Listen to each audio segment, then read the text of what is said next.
আসসালামু আলাইকুম, welcome to my page Neela's cake বাড়ি। আপনারা সবাই কেমন আছেন? আলহামদুলিল্লাহ, আমিও ভালো আছি। আজকে আপনাদের সাথে 1.5 pound vanilla sponge cake decoration share করব। এই কেকটা হচ্ছে 1.5 পাউন্ড। এই কেকগুলো হচ্ছে আমি গানাশ দিয়ে করে থাকি। গানাশ দিয়ে করলে পরে কেকটা এত বেশি টেস্ট হয়। এটাও তাই করছি, পিঙ্ক কালারের গানাশ দিয়ে সিম্পল একটা ডিজাইন।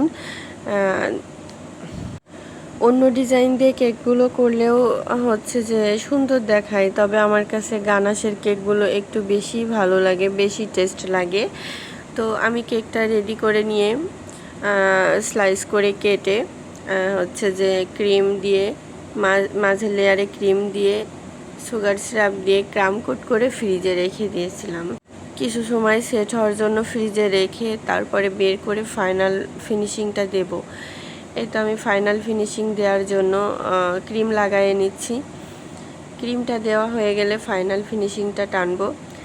অনেকে আমার কাছে বলে আমি এত ফাস্ট কিভাবে কেক বানাই। আসলে এটা ফাস্ট কেক বানানো না, কেক ধীরে ধীরেই বানাই, কিন্তু এডিট করার সময় একটু ফাস্ট করে দিই। আমার অনেক আপুরা আমার কাছে জিজ্ঞেস করেছে। তো যাই হোক, ফিনিশিংটা এজে দেওয়া হয়ে গেল। আসলে কেকের এত বেশি চাপ, কেক তৈরি করার এত বেশি চাপ পড়ে গেছে যে আমি ঠিকঠাক মতো কেকের ভিডিওগুলো ছাড়তেই পারছি না। অনেকগুলো ভিডিও জমা হয়ে গেছে।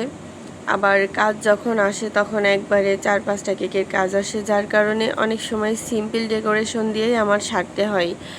তা এই তো আমি হচ্ছে যে সিম্পলের মধ্যেই এই কেকের ডিজাইনটা রেখেছি।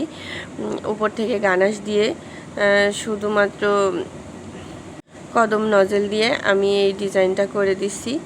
আসলে ওই দিনকে আমার অনেকগুলো কাজ ছিল, যার কারণে আমি অনেক বেশি গর্জিয়াস ডিজাইন করতে পারিনি। আপনারা অবশ্যই কমেন্ট করে জানাবেন কেমন হয়েছে। আল্লাহ হাফেজ।